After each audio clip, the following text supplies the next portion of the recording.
Welcome to This Day in His Story, created by American Heritage Worldwide.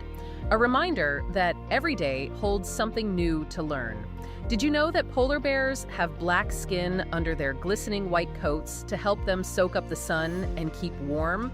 Discover that male polar bears are the largest of four-legged predators and measure 8 to 10 feet long and weigh 775 to 1,200 pounds.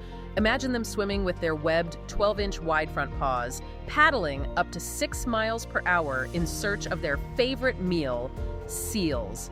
Their sense of smell is so good that they can sniff out their favorite prey up to 10 miles away. Picture this. You are standing on the absolute edge of the habitable world. Just miles and miles of shifting ice. Right. Surrounded by cracking white ice, the wind is howling, it's 40 below zero, and your breath freezes before it even leaves your mouth. And then, out of that white nothingness, something massive moves. Like the polar bear. Yeah. And since we're recording this right around National Polar Bear Day, we thought it was a perfect time for a deep dive. But I have to say, our source stack today is pretty eclectic. It really is a unique mix. Naturally, we have the heavy-hitting biological papers, the physiology, the hunting mechanics.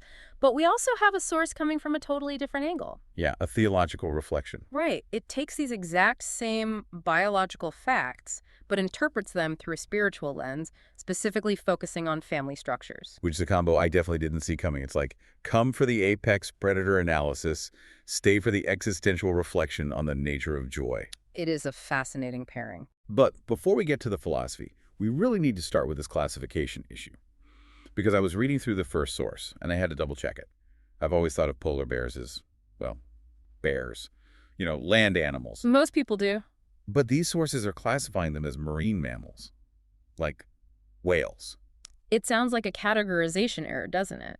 But scientifically and legally in places like the U.S., they are grouped right in there with whales, dolphins, and seals. It's the only bear species with that distinction. Exactly, the only one. So what's the criteria there? Is it just because they swim? Because, I've seen dogs swim, and we certainly don't call them marine mammals. No, it's not just the ability to swim, it's the absolute dependency. A dog swims for fun, a polar bear swims for survival. Their primary habitat isn't the land at all, it's the sea ice. They rely on that marine ecosystem. Completely. They rely almost entirely on it for their calories. If you took a polar bear and dropped it in a forest with plenty of berries and deer, it would likely starve or just overheat. They are inextricably linked to the ocean. And you find them all over that northern region, right? The Arctic, Canada, Alaska, Greenland, Russia, Norway. Right, but always hugging that ice-water interface. The ice is basically just a solid extension of the ocean for them. That's a great way to put it. Think of the ice as their raft. Without the raft, they have no access to the food they need. Which sets up our mission for this deep dive perfectly. We want to understand two things. First, how does the largest four-legged predator on Earth physically survive an environment that would kill a human in minutes? And second, looking at that theological source, what does that intense struggle teach us about the concept of nurturing and family? Let's tackle that largest four-legged predator claim first, because I feel like when we hear big bear, we think of a grizzly. Sure, or a really large black bear. Right. But the scale here seems to be in a completely different league. Oh, it is a totally different weight class. We are talking about males that measure 8 to 10 feet long. Okay, so if one stood up in my living room, he's putting his head through the drywall of the ceiling. Easily. And he's taking the floor joists with him. The weight range for these males is 775 to 1,200 pounds. 1,200 pounds. That's not an animal. That's a grand piano. A grand piano that can swim for days. That is the sheer scale we're dealing with here. And despite that bulk, they are surprisingly hydrodynamic in the water. This was the part of the biology notes I honestly found hard to believe. You have this massive, heavy animal, but the tracking data shows them swimming incredible distances. We have recorded sightings up to 62 miles offshore. 62 miles. And that's not them just drifting on a piece of ice. That is an active swim. They can sustain a pace of about 6 miles per hour in the water. Which is a decent jogging pace for a human on land. Right, but they're doing it through freezing water, dragging half a ton of body weight. Physically, though, how does that even work? 1,200 pounds of muscle and bone isn't exactly buoyant. Are they just powering through with brute strength? Strength is a big part of it, but they also have highly specialized equipment. Just look at their paws. They are about 12 inches wide. a foot wide. Look at your own hand right now, listeners. A 12-inch paw is like a dinner plate. A large serving platter, really. And unlike other bears, their front toes are slightly webbed. So they act like paddles. Exactly. Massive paddles. They pull themselves through the water with the front legs and let their hind legs trail flat behind them to act as rudders. It is a very specific, efficient propulsion system. But the bigger engineering challenge there isn't moving, is it? It's the temperature. Temperature is the real killer. Right, because water sucks heat away from the body way faster than air does. If I jumped in that water, I'm hypothermic in minutes. How are they swimming for 60 miles without freezing to death? This is where the biology gets really fascinating. They have layers of protection. There's a layer of blubber or fat that can be several inches thick. So it acts like a built-in wetsuit. Basically, yes, but the fur is the real magic trick. And I think every kid learns in kindergarten that polar bears are white. But our sources are saying that is not technically true. Wait, really? It's an optical illusion. If you put polar bear fur under a microscope, it's not white at all. It is transparent, and it has a hollow core. Transparent, so they're clear bears. In a sense, yeah. Because the core is hollow, when sunlight hits it, the light scatters and reflects. That reflection makes it look white to our eyes. Okay, kind of like how snow looks white even though individual ice crystals are clear. Exactly the same principle. That reflection also acts as perfect camouflage out on the ice. But that hollow core does something else. It directs the sun's rays down toward the skin. And what's waiting at the skin level? Black skin. Really? So underneath the white coat, they have black skin. Purely for thermal physics. Black absorbs the most heat. So the transparent fur lets the solar radiation in, and the black skin absorbs it to keep them warm. That is wildly sophisticated. Sure. But running that kind of biological machine, the heating, the swimming, the sheer mass of them, that has to require a ridiculous amount of fuel. It requires a very specific type of fuel. And this brings us to a scientific term that appeared in the source material, lipivore. Lipivore. Sounds like a dinosaur. Huh? Or maybe some fancy medical diet. It translates literally to fat eater. And this is a crucial distinction. A wolf is a carnivore. It eats meat.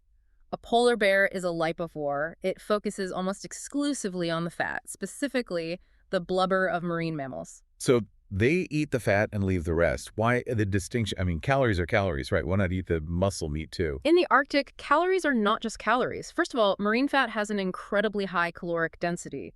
A polar bear can eat over 100 pounds of fat in a single meal. 100 pounds in one sitting? That is staggering. It is. They need those massive caloric dumps to maintain that blubber layer we talked about. That completely changes how I picture their hunting.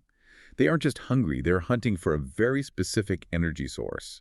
So knowing they need this marine blubber, how do they actually get it? We established they are marine mammals, but they definitely can't outswim a seal. No, absolutely not. In the water, a seal is an acrobat and a bear is a tugboat. The bear has zero chance in an open water chase, so they have to use the ice as a hunting platform.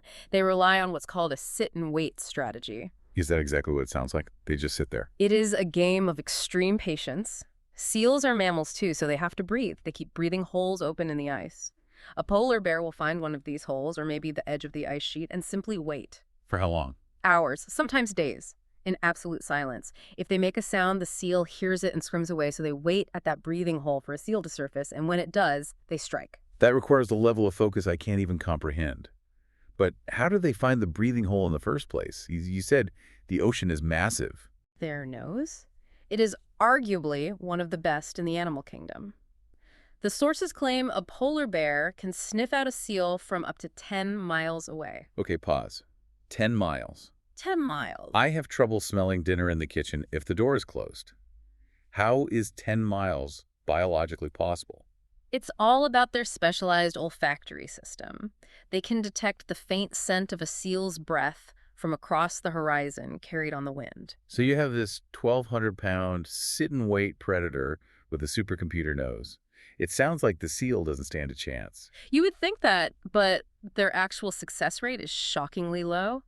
The sources note that they only succeed in catching 1 or 2 seals out of every 10 attempts. Wow, that's an 80 to 90% failure rate. Right. They spend more than half their time hunting, and they fail almost every time. It is a constant, desperate struggle against starvation. And that context, the absolute harshness and difficulty of their survival, that really sets the stage for the next part of our deep dive. The family dynamic. Because everything we just described, the massive size, the lupivore diet, the harsh hunting, that is the adult polar bear.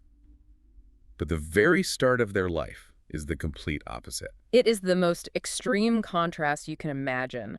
When a female polar bear gives birth, which usually happens in snow dens in November or December, the cubs are incredibly tiny. How tiny? Give me a comparison. At birth, they're only about 12 inches long. So the size of a ruler. Yes, and they weigh just over a pound. The source material specifically compares them to the size of a 5 to 6 week old guinea pig. A guinea pig. So you have a mother that weighs hundreds and hundreds of pounds giving birth to a baby the size of a potato.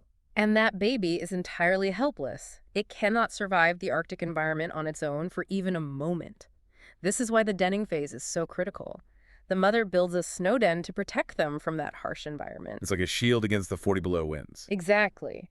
And they stay inside that den for months. They don't emerge until the cubs are 4 to 5 months old. So she's just nurturing them in the dark, waiting for them to grow. Right.